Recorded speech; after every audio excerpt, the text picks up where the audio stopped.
একটি মেয়ে স্বামীকে পরীক্ষা করার জন্য বাসর রাতে বলেছিল, আমার বয়ফ্রেন্ড আছে, আপনি আমাকে স্পর্শ করবেন না, যদি করেন আমি চিৎকার করব।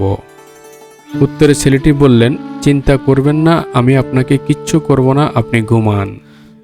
স্বামীর কথায় বুঝলাম আমার স্বামী সত্যি অনেক ভালো, তাই ভাবলাম 1 থেকে 2 মাস তার সঙ্গে এমন করব, পরবর্তীতে সব খুলে বলবো।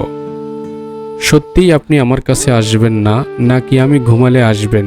না, কাছে যাব না, আপনি ঘুমান। স্বামীর কথায় বেশ খুশি হলাম এবং সঙ্গে সঙ্গে ঘুমিয়ে গেলাম। পরের দিন সকালবেলায় চিৎকারের আওয়াজে আমার ঘুম ভেঙে গেল। তাড়াতাড়ি উঠে বাইরে আসলাম। এসেই দেখি আমার বাবা মা আমাকে নিয়ে বকাবকি করতেছে। তাদের কাছে গিয়ে জিজ্ঞেস করলাম কি হয়েছে। কথাটি বলার সঙ্গেই আমাকে ঠস করে 2টি থাপ্পড় দিয়ে বলতেছে, কোথাও সম্পর্ক আছে, আমাদের বলিসনি কেন?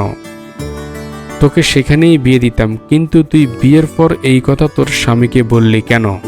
বলছি তো কি হয়েছে। সে আজ তোকে সকালবেলায় ডিভোর্স দিয়েছে, এই নিয়ে ডিভোর্স পেপার। কথাটি শোনা মাত্রই আমি সেখানে মাথা ঘুরে পড়ে যাই।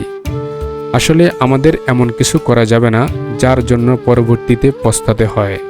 এজন্য হয়তো আল্লাহ বলেছে, মিথ্যা থেকে সবসময় দূরে থাকো।